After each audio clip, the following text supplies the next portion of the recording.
Hey, what's going on guys? Mark back in the workshop on Mark's Aquatics. It's a beautiful Sunday. The fish are all happy and active playing around the waterfall. They're all outside as well having a sunbathe. Water's crystal clear. And summer is finally truly on the way and really looking forward to it. I've got the barbecue fired up outside. Me, the wife and my little daughter. It's her birthday today, so we're having a little barbecue to celebrate her birthday. And just took her out to the shops and spoiled her. Everything's looking nice in here. We got Jack in here. He's laid a couple of more clutches of eggs. I haven't been so lucky with a couple of them. We've lost quite a few for some unknown reason, but sadly these things do happen. And I'm not sure if you follow me on Instagram, but I put a picture on there yesterday where I tried to, what I've done is I've taken the eggs away and I'm going to bring them on in the shrimp room. We'll go in there in a minute and I'll show you them in a little pot. I've got a really nice little sterile pot in there, and we're going to bring them on in there. There's the Ember Tetras all at the back. I thought I'd give you a little run around today and what's been going on. Obviously we've been busy. Hello my friend, how are you? He had a bit of a scrap with his girlfriend this time. She's had a bit of his fins and chewed him up a little bit actually. She's quite an aggressive little one, this one, but he'll soon grow back. They're used to these scraps, these little fighting fish, and they heal very quick. I'll put an almond leaf in there and that will that'll aid in his recovery. Now then, in this tank here where the fry were, I've completely stripped this one out now, and we've got a lovely pair of bristlenose plex in there. We've got the female on top of the pot, and the male is hiding in his cave somewhere trying to lure her in, because I'm going to start breeding them as well. I'm going to pick up a few different L types of plecos. I think we're going to make a few different tanks and start getting a few little colonies on the way. Like I said, we'll go in the shrimp room in a minute and I'll show you what's been going on in there as well.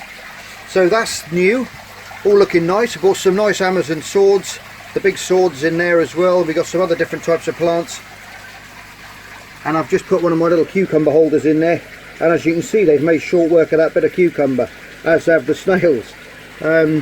Mostly, as I say, come out. I only put them in there yesterday, so they're still a little bit spooky, but they'll soon be out and about in no time at all. Now the bench tank's had a little bit of a change around as well. I've taken the big trees out because the moss grows so prolifically in this tank. It was literally covering that area and that area, and I was really suffering with flow going through the tank. As you know, it's only 6 inches wide, this tank, by 6 feet long. And it really was hampering with the flow, and we were suffering with a little bit of algae, bit of hair algae issues in amongst the moss. So I've taken them out. I've left the subwasatang in there and the Storf Sage as well, a few Anubias in there. Absolutely no end of baby shrimp in here at the moment. The yellow Sakuras, as you saw before, they're all over the place, as are the crystal reds and blacks. Got a few little ones, little Mazuras, which have popped out from the F1s, which is nice to see. I've also made a heap of these pleco feeders again, guys. If I'm going to be putting these up on eBay, I'll just be doing a buy it now price on these, I think, instead of the auction, because I feel some of you guys who were paying a lot more than you should have been for them. So I'm going to probably put them up for about £6.50 each. That's free postage and packing as well. So I can knock a few out and get them out to you if you're interested in those. There's a pretty little guy there. Lots of little babies, like I said, around. The endlers are stunning in here. Really picked up their colour. Haven't got any females in here. The hatchet fish are quite happy up there, just hovering around in the surface like they like to do. And my little Ottocinclus is on his leaf, keeping that all nice and clean. I think what we should do now is go in to the shrimp room and I'll show you what's been going on in there. We've had an explosion of cherry shrimp. If you watched my last video or the one before that, if you can remember, I picked up about, I'm not sure if it was about 10 to 15 buried up females, and I put them in the tank. Well, a lot of those, I think I lost 2 of them, but the rest of them have all dropped the berries, they've all shed. Everyone's happy, and we'll go in there now and we'll have a look at all these little babies. There's hundreds of them. Here you go, guys. First of all, I thought I'd show you the zebra plecos and what's been going on. We've got the males there guarding their little pots. I made a nice little half moon one there the other day, just chopped that out with one of those diamond saws. Now we've got 2 in a pot here, which is very interesting. So with a bit of luck, touch wood, we may have some action there. and one of the other males there is inside his little pot. All lovely and healthy. I'll put some shrimp in here as well, some of the wild coloration strains that have gone back, as you can see there. She's full of berries as well, as is the, I've got a couple of yellow sakuras in there. It's a lot warmer in here. Obviously this is a pleco breeding tank, so it's up around 29-30 degrees, so it's quite warm in here, as they need to breed. Lots of heavy water changes. There's one of the big shrimp there, look, she's covered in berries. She's gone that way. Probably won't get a good clear picture of her with the glare in here, but they're all coming on well. I've cleaned out 2 tanks down here now and got those ready for more. I'll just shift that out of the way. I've got the a big tank there which I split in 2 for the Amano project, the Amano breeding project, which I did quite a few months back now. So I've got them now to become pleco tanks. So we're going to have 2 different L species in there. I'm not sure if I'm going to get blue phantoms and green phantoms, because I've always liked those as well. Get a little colony of those in each side and get them going. But there you go. So if we go around here now, I can show you what's been going on in here. Now if you look on the sponge filter, you can see little red dots all over the place. I'll try and get in a bit closer, but it's not brilliant. But they are absolutely everywhere you look. They're on the leaves. I'll just go down onto my little pleco holder there. You can see there's some of the parents there. All the berries are dropped. You can see the little red bits all over the floor. Some of it's a bit of food, but some of it are the shrimp babies as well. But you can see they're on the glass. They're on the glass here, all over the plants. If you can cast your eye in amongst the leaves, you'll see them. They're absolutely everywhere. Yes, we must have a couple of hundred or even more in here, lurking around everywhere. Like I say, these are just the ones you can see. If you look on the tips of the leaves and on the leaves, you can see them on all the little edges. We can come down onto the clay little shrimp pot that I made there. There's one on there as well. There's one next to it. They are literally absolutely everywhere. They really are. It's lovely to see so much life. They're all over the back glass as well. You can see those little blurry dots. Some more of the parents here.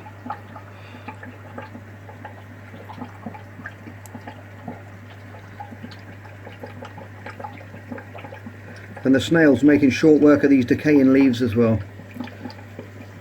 Absolutely everywhere they are, look.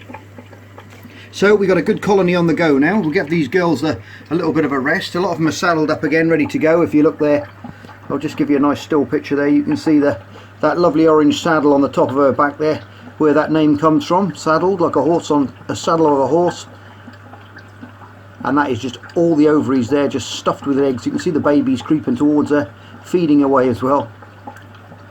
But we haven't got any males in there. We've only got the girls. I might pick up a couple of really nice males to go with them, as the males carry a lot of the characteristics and genes, and they pass that over. So you get some good looking males in amongst them. It's a good way to up your colours and keep those colours going, and have a nice little tank where you can put all the ones that don't make the grade.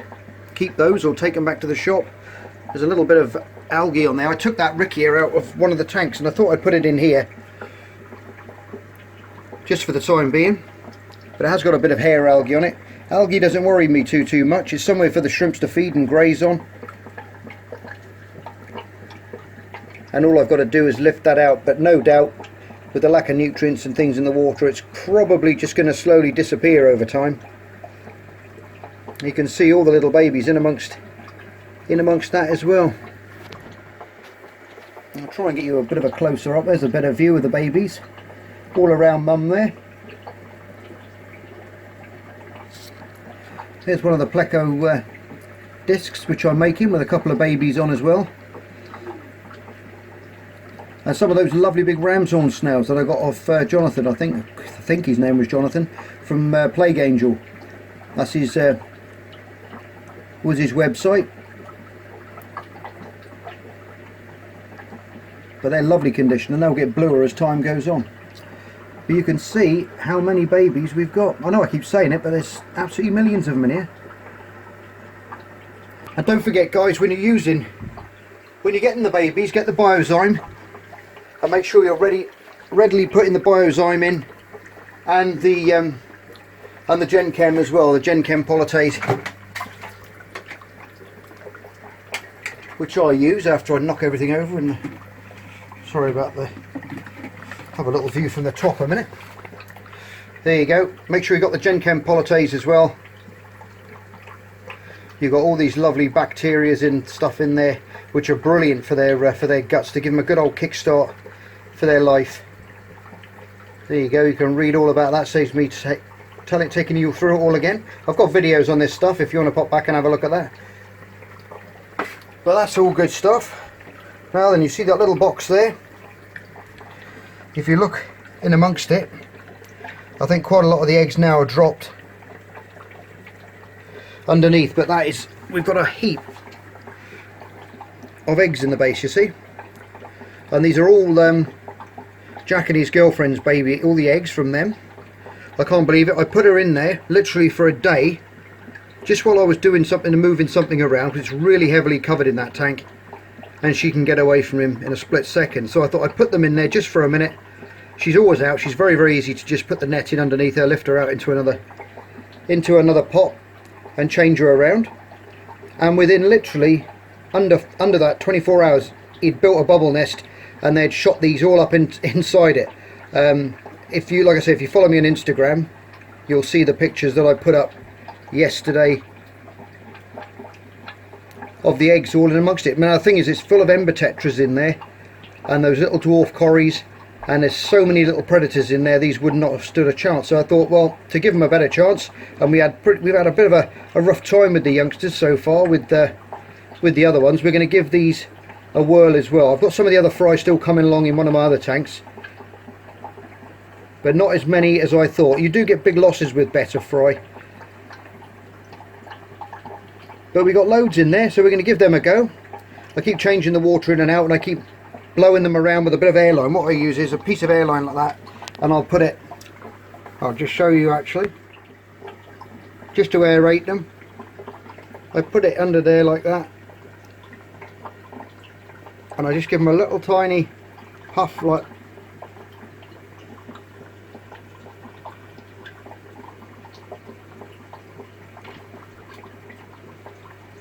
and just blow them around.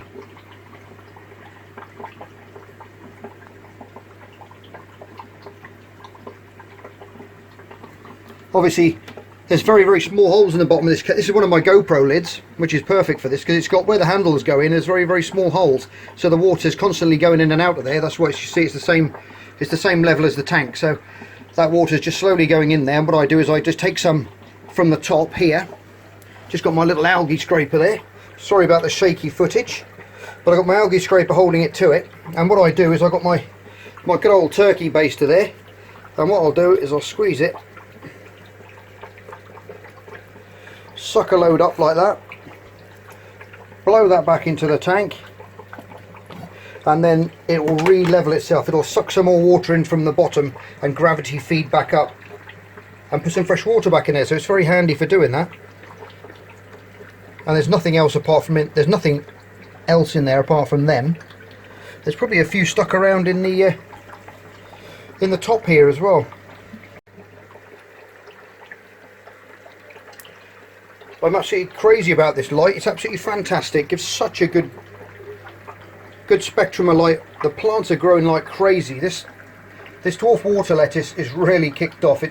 I've put some in my little pond outside in the garden because it was growing so quick. Everyone keeps saying to me, why don't you sell it? I said, oh, I don't know. I should do. I could sell it off. But it's growing like mad. I've got a bit of duckweed in there also. I like a bit of duckweed in amongst it because the shrimp actually do eat that, believe it or not. I've seen them taking bits off the surface and eating it. And it's nice because you see some of the little baby shrimp, sometimes they come right up against this wood, right to the surface. There's none there at the moment, but you see them near enough creeping out the water trying to get bits. Yeah, I can't see any more of the Betta eggs in amongst this lot, but I'm sure that, oh, I think there might be one right there if you can see him. I've got my little pair of scissors there. Where did it go?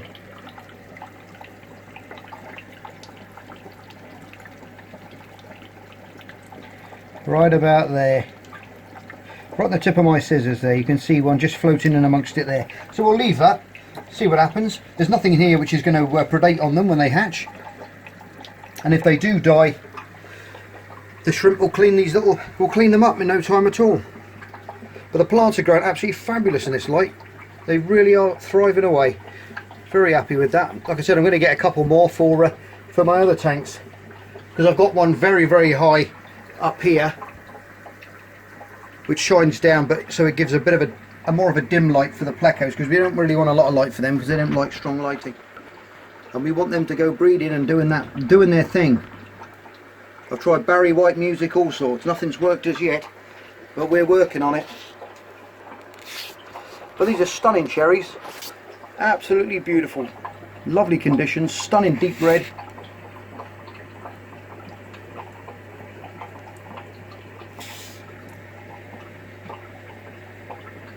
Now a few of you guys have been emailing me about and messaging me about the jellyfish tank. Now the reason why I haven't showed anything about that is because it's still cycling, and I'm going to be away again in a couple of months, which goes very, very quickly.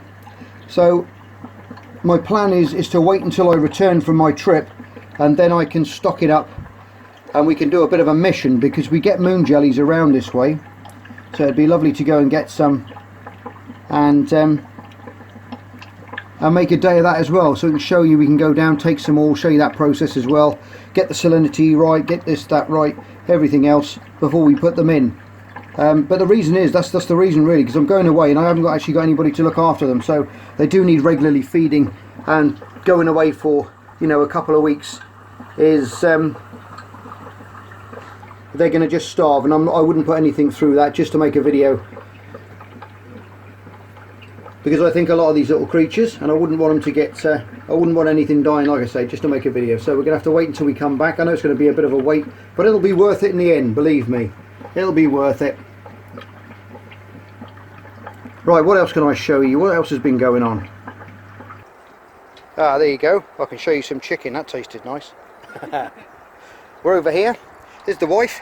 Hello. Morning, afternoon. Now what she's doing is painting stones.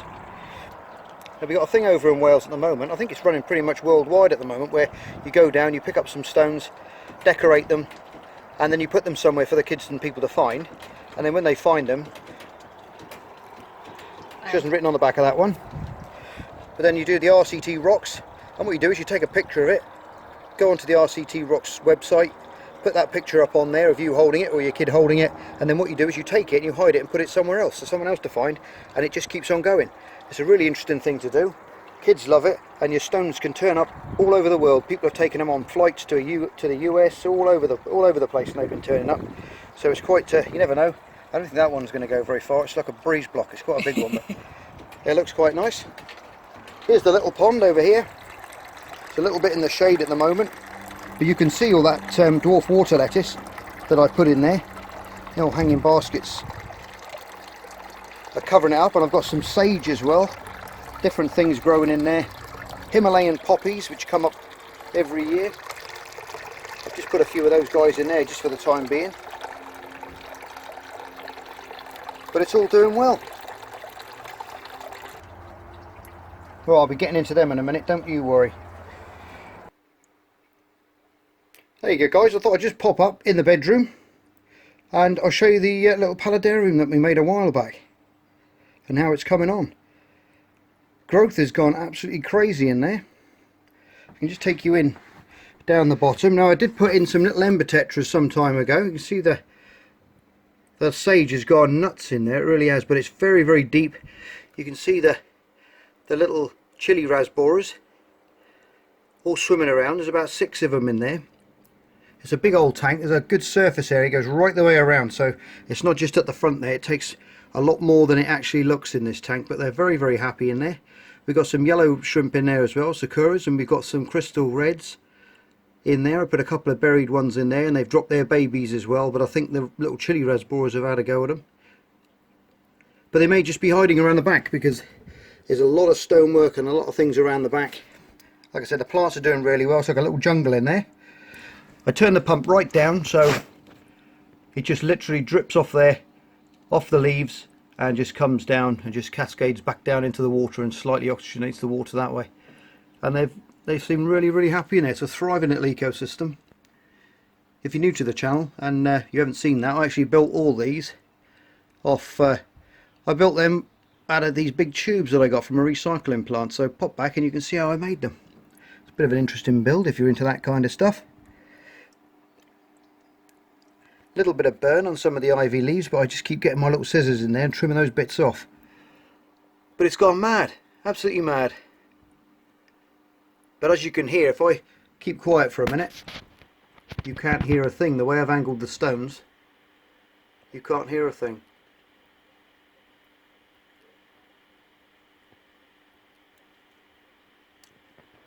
Because it would have driven me nuts if I could have heard it. If I could have heard that in the evening time, obviously you wouldn't have been able to sleep very well. So, but I've angled those little rocks just right over there in that waterfall, so everything just drips and touches and slides away, and it's ever so quiet. I think I can hear my pond outside more than I can this. But there you go, there's another little update, guys, on how that's been going on. I'm going to have to take some of these dwarf sage out because they creep along. You can see how they work. They go along root, they go along, then root, more leaves, long root. It's like a little daisy chain going all the way along the bottom, and they've gone all the way around now. So we'll have to fish a few of them out and we can put them in other different tanks. Shrimp are always happily cleaning away. And there you go. Anyway guys, it's only a quick, quick run around video today just to show you briefly what's been going on, keep you up to speed and keep you in the loop of what's been going on Mark's Aquatics. And I better go back, pour another little glass of champagne and sit down in the sun with my daughter and have a good old chat with her out in the sunshine if I can get her off her new Xbox. Anyway guys, thanks for tuning in. You're all stars, love you loads, and I'll see you on Wednesday for another edition of Mark's Aquatics. Bye for now. Just me and my guitar.